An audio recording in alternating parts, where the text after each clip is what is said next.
जुहर दर्शक बंधु आज चाष जमी रे जेते परिमाण रे रासायनिक की विष व्यवहार होउछे तार जोगो माटीर उर्वरकता समाप्त हेतेल जाउछे जहाँ चाषी माने भी स्वीकार करुछन। सेते लगी बिलोड कंपनी माटीर उर्वरकता बढ़ावार लगी गोटे प्रोडक्ट आनी छे। तार बाबत चाषी मान के बुझावार लगी गतकाली बरपाली कदलीपाली स्थित केडी भवन रे चाषी आलोचना चक्र आयोजन करा जायथिला। आयोजक थिला बरपाली एग्रो सर्विस सेंटर। उक्त अवसर रे मुख्य अतिथि थिले पूर्वतन विधायक बाल गोपाल मिश्र। मंच रे अन्य अतिथिगण थिले Gyan Ranjan Mohapatra, Sambit Mohapatra, regional manager Satyajit Mishra, development manager Debashish, territory manager Subhashish Jena, field assistant Sampat प्रधान।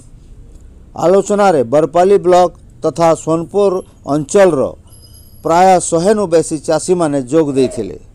तो देखुन सुनुन सही मुहूर्तर विशेष अंश। धन्यवाद।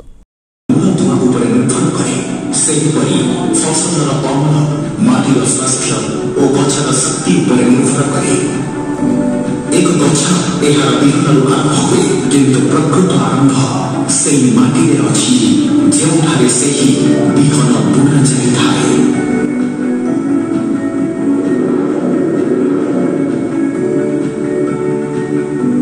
एवं आम्र ब्रांचियर प्लस दीर्घ वर्ष धरि चाषींकर एही मूल्यवान माटीर जतन नै आछि।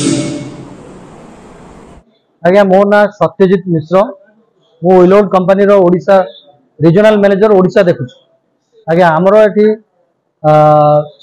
रजिस्टर्ड डिस्ट्रीब्यूटर हमरो एग्रो सर्विस सेंटर तो संबित बाबू से हमकु आनी एठी अरेंजमेंट करिसंती गोटे कृषि आलोचना चक्र जो थरे कि हमरो कंपनी तरफ रु जहा किछि हमरो प्रोडक्ट्स अछि ता विषय रे हमें आलोचना करिवु।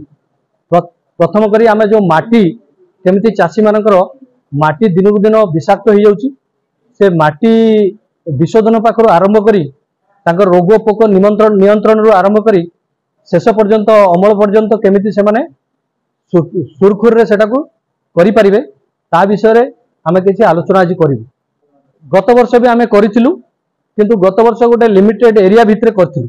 एथर टिके हमें अधिक गाँ को कवर करिचु, ग्राम मानकु कवर करी चाषी मानकु अधिक मात्रा रे डाकिचु आउ सेमानकु सहित आमे आज आलोचना करू।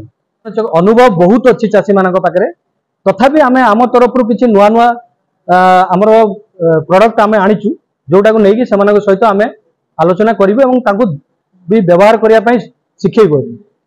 कंपनी तरफ रु आमे नुआ प्रोडक्ट आमे दबु जो प्रोडक्ट की अन्य कंपनी पाखरे नाही आम पाखरे अछि प्लस सेमानकु एई जिंस रे आमे बुझेइबु केमिति सेमाने भलो करिवे अमल केमिति बढ़ेइबे आ ए सब जिंस आमे तांकु बुझेइबु।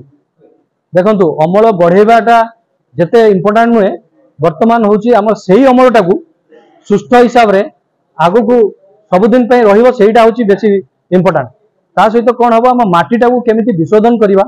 माटी दिन को दिन खराब हो जाउची कारण रासायनिक सार एवं विषाक्त व्यवहार कला परे विष व्यवहार कला परे से माटी जो खराब हो जाउची ताकू आमे केमिति विशोधन करिवा एवं आगो को हमर यांको परे जो जनरेशन वर्तमान चली ता परे जो जनरेशन आसीबे जनरेशन टू जनरेशन माटीटा सुस्थ रहिले से माने अमलक्षम केमिति हेबे और अधिक रु अधिक अमल पाइबे से जिंस आमे ताकू व्यवहार करिया सिखिबे।